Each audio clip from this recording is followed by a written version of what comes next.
સદભાવના વિદ્યા સંકુલ પુણાગામ સુરત દ્વારા ભવ્ય જન્માષ્ટમી મહોત્સવ અંતર્ગત શ્રી કૃષ્ણ ચરિતામૃતમ સમારોહનું 13 અને 14 ઓગસ્ટે ભવ્ય આયોજન કરવામાં આવ્યું। સદભાવના વિદ્યા સંકુલ પુણાગામ સુરત દ્વારા ભવ્ય જન્માષ્ટમી મહોત્સવ અંતર્ગત શ્રી કૃષ્ણ ચરિતામૃત સમારોહનું તારીખ 13 અને 14 ઓગસ્ટે ભવ્ય આયોજન કરવામાં આવ્યું।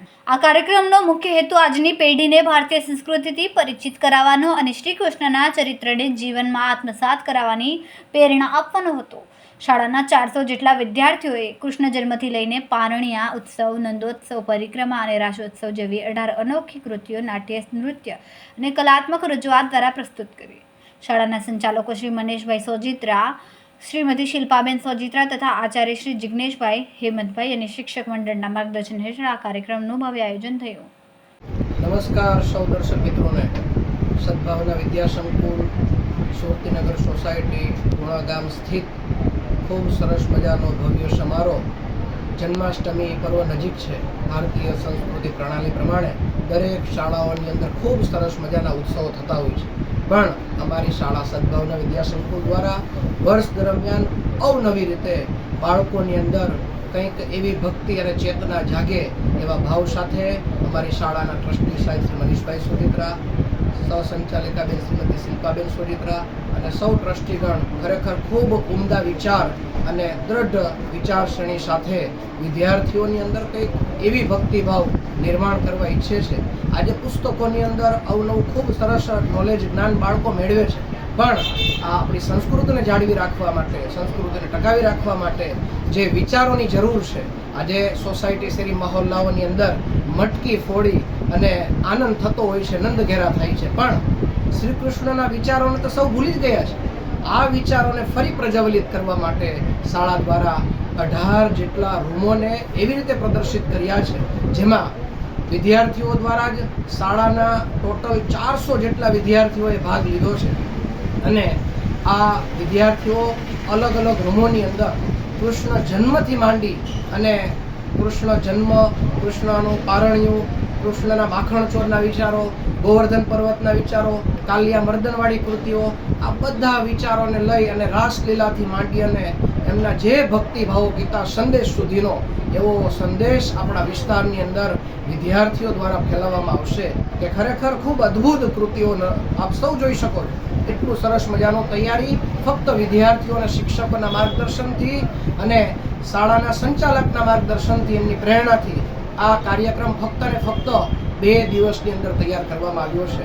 આપ સૌ શહેરના અને નજીકના વિસ્તારમાં રહેતા તમામ વિદ્યાર્થીઓ અને મુલાકાતીઓ, સભ્યો, માતાઓ, બહેનોને ખાસ નમ્ર વિનંતી છે, વડીલો સાથે, પરિવાર સાથે શેરી મહોલ્લાની અંદર તારીખ 13 અને 14 ઓગસ્ટ 2025 આ 2 દિવસના કાર્યક્રમની અંદર સવારે 9 થી સાંજના 4 વાગ્યા સુધી આ ભવ્ય કાર્યક્રમ આપણે ગોઠવેલો છે।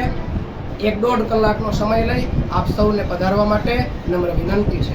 અસ્તુ, જય હિન્દ, જય ભારત। જી, તમારું નામ? નમસ્કાર, મારું નામ સિયાંશી સોરઠિયા છે અને હું ધોરણ 12 ની અંદર અભ્યાસ કરું છું। આજે તારીખ 13 તારીખ અને 14 તારીખના રોજે અમારી શાળા સદભાવના વિદ્યા સંકુલ દ્વારા જન્માષ્ટમી તહેવાર અંતર્ગત શ્રી કૃષ્ણ ચરિતામૃત મહોત્સવનો એક અદ્ભુત કાર્યક્રમ 2 દિવસની અંદર આયોજિત કરવામાં આવ્યો છે। આ કાર્યક્રમ કરવાનો વિચાર અમને અમારા સર અને અમારા શિક્ષકોની પ્રેરણા અને વિદ્યાર્થીઓના સહકાર થકી અમે આ કાર્યક્રમ છે આજે સફળ કરી શક્યા છીએ। આ કાર્યક્રમ 2 દિવસનો છે, 13 તારીખ અને 14 તારીખ સવારના 9 વાગ્યાથી 4 વાગ્યા સુધી। હવે તમને એમ થશે કે આટલો મોટો કાર્યક્રમ છે 2 દિવસનો, તો આ 2 દિવસના કાર્યક્રમની અંદર શું હશે?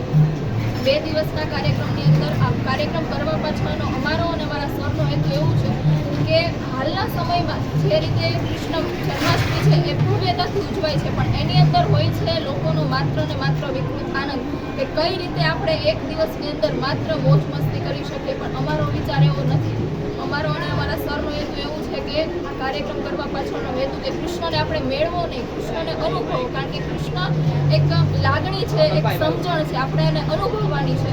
આ સમગ્ર કાર્યક્રમ 2 દિવસની અંદર થયો છે, જેની અંદર લગભગ 18 જેટલી કૃતિઓ છે એને આવરી લેવામાં આવી છે, કે જેમાં 12 કૃતિઓ એવી છે કે જે કૃષ્ણ ભગવાનના જન્મથી લઈને ગીતા ઉપદેશ સુધીની તમામ કૃતિઓને આવરી લીધેલી છે. આ કૃતિ છે એ નાટ્ય સ્વરૂપે રજૂ થયેલી છે.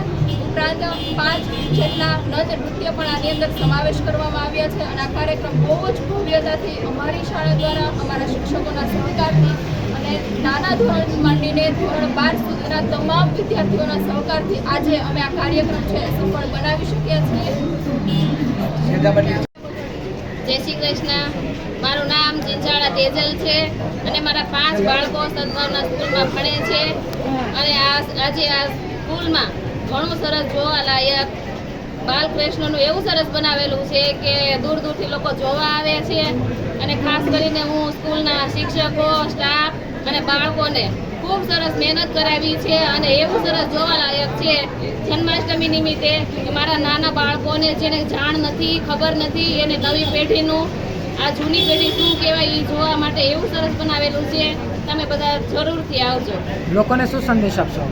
લોકોને સંદેશ આપીએ કે નાના બાળકોને ખબર નથી કે બાળકૃષ્ણ લીલા શું કહેવાય એમ, તો આજે આ સદભાવના સ્કૂલમાં જોવા માટે આવે, જરૂરથી આવે અને એ જાણીને જાય કે આપણા પૂર્વજો, આપણા કૃષ્ણ વંશજો જે છે તે કેવું કેવું રાસલીલા રચી રહ્યા છે, તો એ જોવા માટે જરૂરથી આવે.